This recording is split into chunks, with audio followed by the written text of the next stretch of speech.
Hello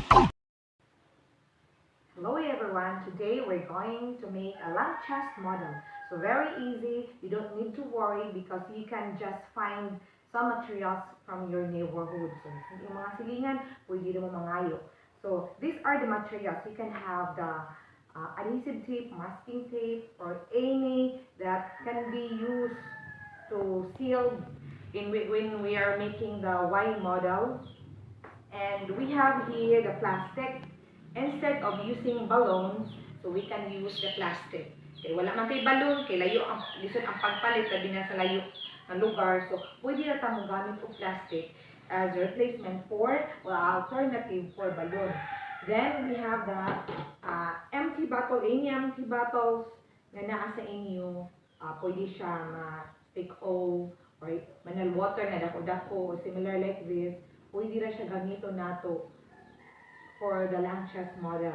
Then straw. So, maayo na mag straw, kanang straw nga use kaya sa milk tea, soft drinks. So, any straw pwede ra usang gamiton. So, kung naay bigger one, pwede po na to i-symbol using the bigger and the smaller straw. Then we have also the cotton. Atong gamiton na to i-add na to sa when we make the lungs.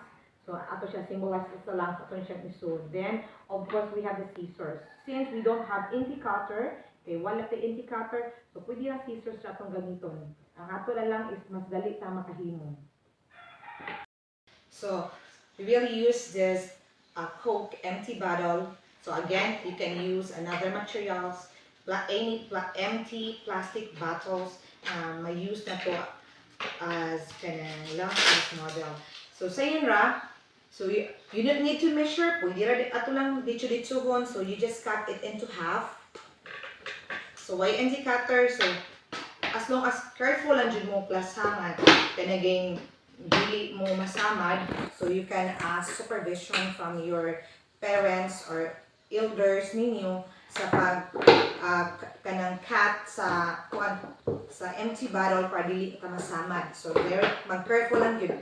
Kung na-empty cutter, much better siya, mas dali siya. Pero kung wala bigger nga scissors, much better kay mas dali siya i-cut. So you're going to cut. So pwede ito nga, then ako murag na namubo na pagka. Pero anyway, magamit na po siya. So supposedly, lower taday ko mukha na namubo man, pero okay na, madara siya. So then afterwards, i-cleaning mo para ma-even ang iyang forma sa both sides.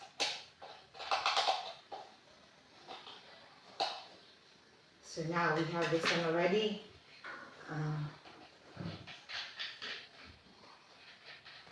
Then we are going to make a Y model. So in Y model, you can use this one straw. You can divide this one into 3, or pwede na po siya imong gamiton. Ang duhara ang gamiton as for bronchial tube, symbol of bronchial tube is bronchi. So we will make the Y model. So iparihan na to ang iyang gitas on.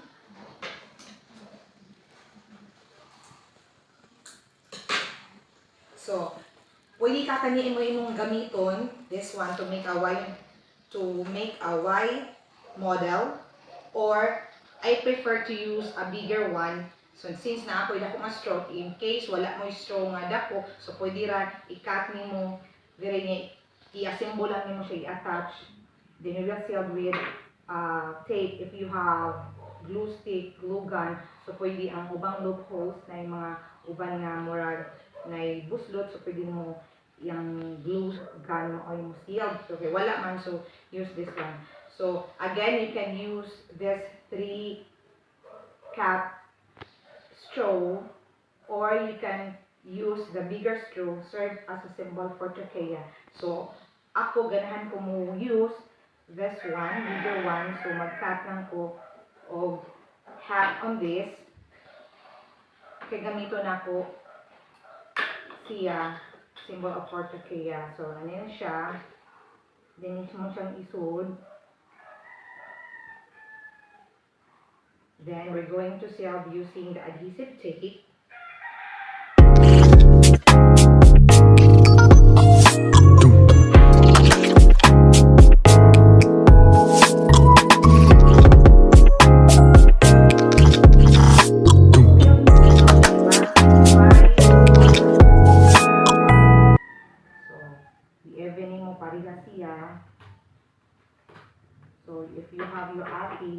can help you. Pwede magpatabang para dili masama.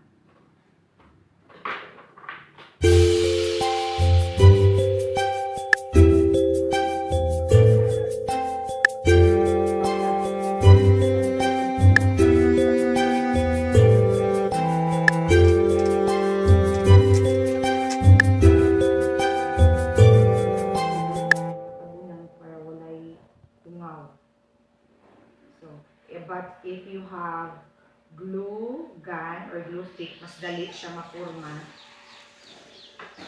Okay, wala man ta, so kanina akong ganito. So this is the Y. So this is now our Y model. This is it will serve as the trachea. Then this is the bronchial tube. So natin Y model class. Then this cover, ato na siyang buslutan. Just enough na mong fit ni siya. Atong isodi. We'll insert this one. Mong fit siya dire nato sa atong cover. So, you can use the pointed of your scissors. Just push, then twist. So, if ever mag-isod, so just ask supervision from your parents. So here maybe it's already enough for our bigger straw to insert this cover. So we'll try kung okay na ba siya. So kung masud na siya,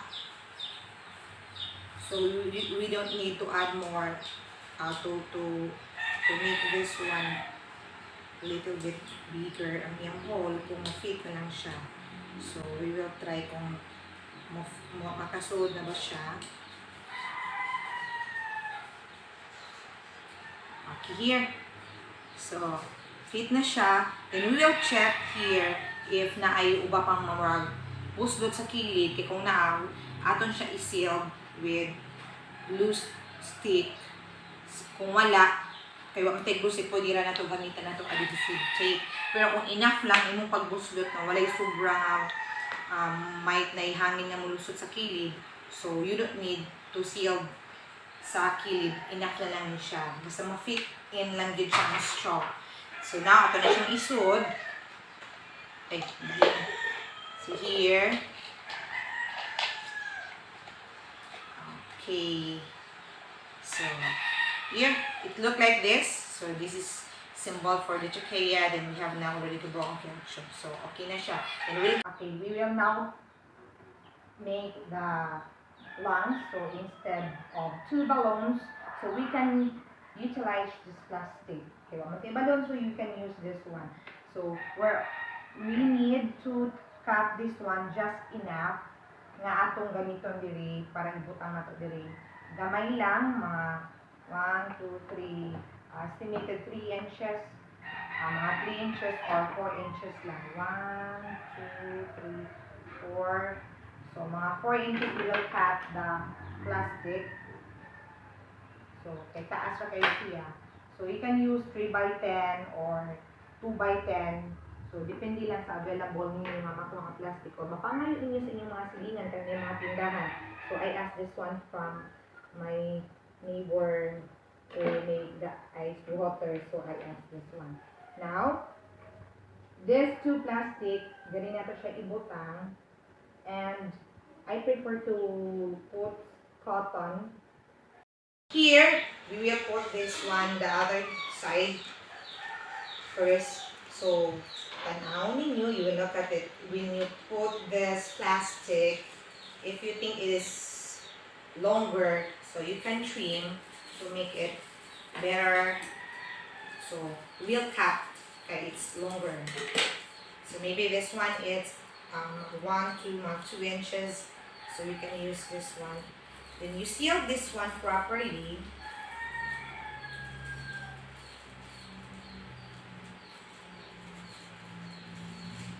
To keep this one, to tighten this one, so we need this adhesive tape. So if you don't have any sketching tape, masking tape, so you can use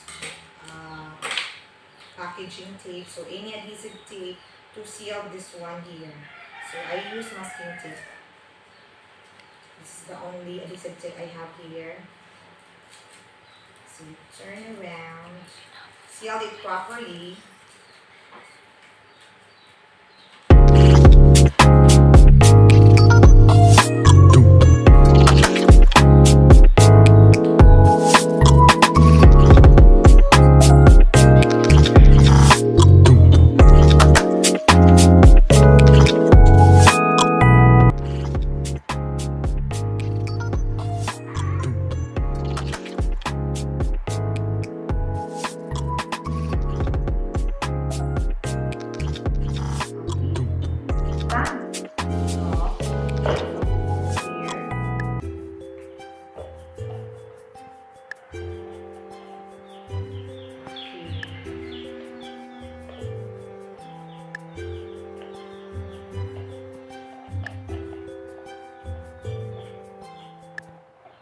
Right here. So it just happened we cut the 1.2 letter shorter, so much better you cut it half.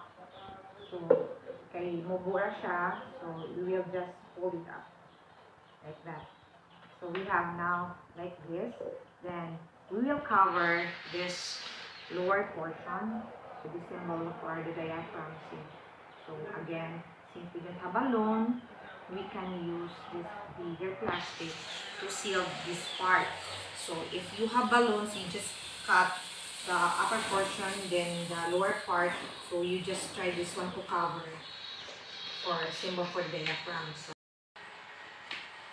So now we will cover this lower portion. Again, if you don't have balloons, you can utilize any plastic. Smaller than this, much better. Or wala na ilain, sige, sagunsa na lang nga plastic as long as lang magamit siya as to cover this lower part. So, it's this lower portion. So, yun lang siya guys, very easy. Cover this one here. Okay, kung if big kayo ang imong plastic, so you're just going to adjust like that. Then we'll use the adhesive tape to seal.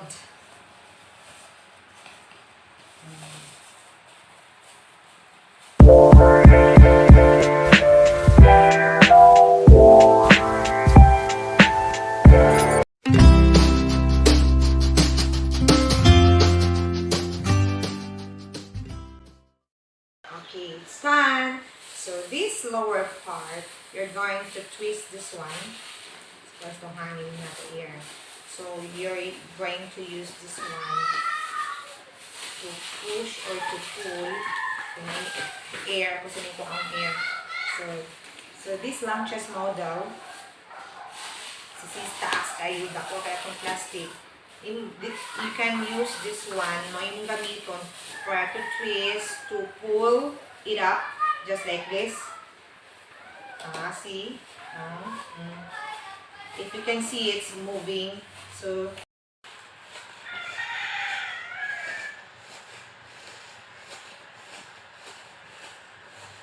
you see, our model is not working.